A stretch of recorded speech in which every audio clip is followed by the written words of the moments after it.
Alors, au niveau des vins, surtout les vins rouges, le professeur Renaud de Nancy a bien montré dans son expérimentation et dans ses recherches avec d'autres chercheurs que certains vins, ou du moins certains cépages, étaient bons pour la santé.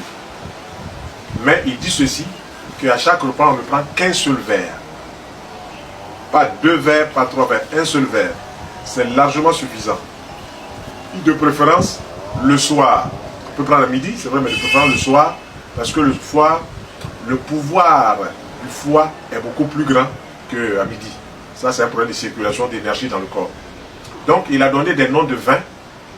Le Syrah, le Tanat, le Grenache, le Pinot Noir, le Merlot. Voilà les 5 vins, les 5 cépages qui sont les plus antioxydants. Les autres vins sont bien, mais ceux-là, il a souligné plus antioxydants.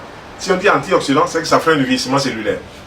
Voilà. Si on dit antioxydant, ça ferait un vieillissement. Parce que oxydant veut dire vieillir. Ça oxyde les cellules, ça fait vieillir les cellules. Si c'est antioxydant, c'est que ça ferait le vieillissement cellulaire. Ensuite, les vins blancs, qui se comportent comme des vins rouges, sont les vins de l'Alsace. Les vins blancs, c'est le Sylvaner, le Gewürztraminer, le Tokay, le Pinot Gris et le Vendange tardive. Ce qui a été un peu paradoxal dans les recherches du professeur Renaud de Nancy, c'est que ces vins-là sont blancs, mais ils se comportent comme des vins rouges. C'est-à-dire qu'ils ont pratiquement les mêmes éléments. Pourtant, le rouge, c'est les anthocyanes. Mais là, il n'y a pas d'anthocyanes dans les vins blancs, mais ils ont les mêmes caractéristiques que les vins rouges. Et ça, c'est quelque chose d'extraordinaire. Donc, il y a eu aussi le professeur Marc Orgogozo, je crois du Centre national de la recherche médicale, qui a suivi près de 3000 personnes qui sont entre 65 ans jusqu'à 75-80 ans. Dans cette tranche d'âge-là, on trouve beaucoup de personnes qui font ce qu'on appelle les maladies d'Alzheimer. Ce sont des maladies neurologiques. Et cette maladie se caractérise par 3 grands signes. L'agnosie, la personne perd la connaissance. L'apraxie, elle n'arrive plus à marcher. Et l'aphasie, elle ne sait plus parler. Donc à ces personnes-là, pendant 3 ans, on a donné un verre de vin, matin, midi, soir. Les personnes étaient nourries. Elles ont mangé comme monsieur tout le monde. On a donné un verre de vin, matin, midi, soir. Et à la fin des 3 années, on fait donc les expériments, on fait les examens, et on trouve que sur les 3000 personnes, 80% au moins n'ont pas fait un seul signe d'Alzheimer. Il y avait 20% à peine qui avaient quelques légers signes. Donc ça montre bien que le vin a eu une action pharmacodynamique. Le vin a agi sur la santé. L'expérience est refaite encore 3 ans de suite encore, et on a donné à peu près le même résultat. Donc, les recommandations de ce grand professeur, c'est que ceux qui boivent du vin peuvent boire un verre de vin, mais en tenant compte des cépages de vin pendant le repas. Voilà ce que je voulais dire par rapport au vin. Et ils ont fait aussi des expériences pour voir que le vin avait une action sur le cœur. On dit que c'est cardioprotecteur, ça protège le cœur à cause du resveratrol. Il y a un principe qu'on a trouvé tout à l'heure dans l'arachide, comme j'expliquais tout à l'heure, qui a une bonne action, et puis qu'on trouve aussi dans le chocolat noir. Donc ceux qui mangent une tablette ou un morceau de chocolat noir vont apporter aussi du resveratrol qui est bon pour le cœur, donc qui est bon pour la circulation et qui est bon pour protéger contre l'hypertension. Voilà, donc il y a des aliments qu'on peut prendre et qui vont nous faire beaucoup de bien en matière de santé. Donc, les gens aussi ont expérimenté ce vin-là sur, comme dit les populations de la Méditerranée, Italie, Grèce et tout ça, toute cette région-là. Et ils ont vu que près de 30%, près de 40%, même 50% de personnes avaient donc ces maladies-là en moins. Parce que ces personnes ont bu du vin rouge, ont mangé beaucoup de fruits, ont mangé des légumes, ont mangé du poisson, ont mangé de l'huile d'olive, des céréales complètes, des régimes méditerranéens. Et ces personnes-là ont vu leur taux, toutes pathologies confondues, descendre jusqu'à 30-40%. Donc cancer, diabète, hypertension, rhumatisme, tout ça est descendu de 30 à 40%. Ça a été vraiment quelque chose d'assez étonnant devant ces recherches qui ont été faites par ces professeurs-là. Et ils se sont dit, ah non, il faut qu'on en parle.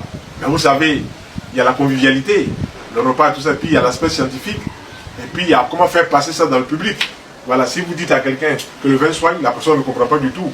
Voilà, donc je donne des petits secrets avec le vin rouge. Vous prenez un verre de vin rouge, vous mettez un jus d'oignon écrasé dedans, vous buvez, ça aide à soigner un peu la prostate. Voilà, donc toutes les personnes qui souffrent un peu de prostate pourraient faire cela et ça commence à soigner la prostate. Voilà un peu en matière de repas de midi et du soir.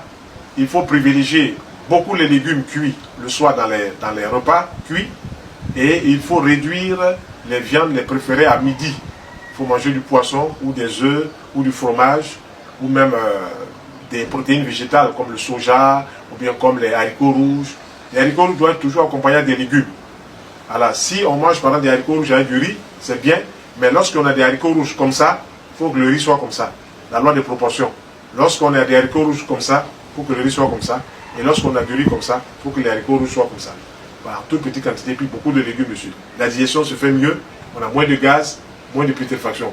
Mais souvent, des personnes qui mangent beaucoup de haricots rouges avec du riz ballonnent, parce qu'elles ne savent pas que il faut faire la loi des proportions. Ça, c'est l'observation qui permet de dire que c'est comme ça. Donc, et il faut éviter de manger des fruits comme dessert. Les fruits, on les prend soit au petit déjeuner, soit au repas de midi avec des légumes, mais pas d'aliments cuits dessus. Si on mange les fruits comme dessert, on vient compliquer encore la digestion des aliments cuits. Voilà, et c'est le grand problème ça, qui se pose. On ne sait pas où est-ce qu'on est allé chercher cela, quels sont ces mélanges qu'on fait, qui nous enseigne cela, on ne sait pas. Mais ce qui est sûr, c'est qu'on fait ces mélanges-là et ça fatigue beaucoup de gens. Tous ceux que je rencontre ici qui viennent poser des problèmes de digestion, souvent ces personnes-là font 2 repas, viande et poisson tous les jours, ou bien riz à tchéké en même temps, ça ne se digère pas de la même façon. Ou bien ces personnes vont mettre des fruits. Quand elles mettent des fruits sur les repas, qu'elles ont déjà mangé à midi ou le soir, elles compliquent encore la digestion. Voilà. Donc pour éviter les gaz, les ballonnements, les indigestions, il faut enlever les fruits comme dessert. Il faut les enlever.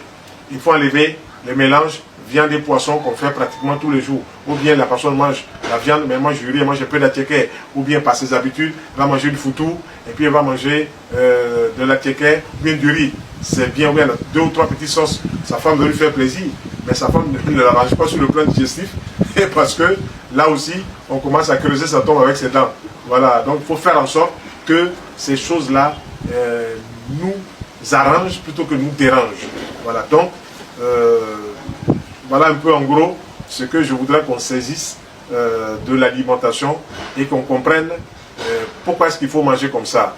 Voilà, donc on reviendra prochainement sur certaines maladies et puis quelle est l'approche en naturothérapie pour aider ces personnes-là. L'alimentation, on verra, les plantes médicinales, on verra, les huiles essentielles, on verra. Donc quand on aura cette fiche-là, chacun peut, après avoir fait ses contrôles hôpital, venir et puis pouvoir même commencer cela. Il y a beaucoup de gens qui nous suivent depuis longtemps sur les réseaux et qui ont expérimenté notre alimentation et ça marche très bien. Donc, il faut en faire profiter à d'autres personnes. C'est pour cela que nous reprenons notre approche en essayant d'élaguer un peu plus ce que nous disons pour que les gens se portent bien. Je vous remercie.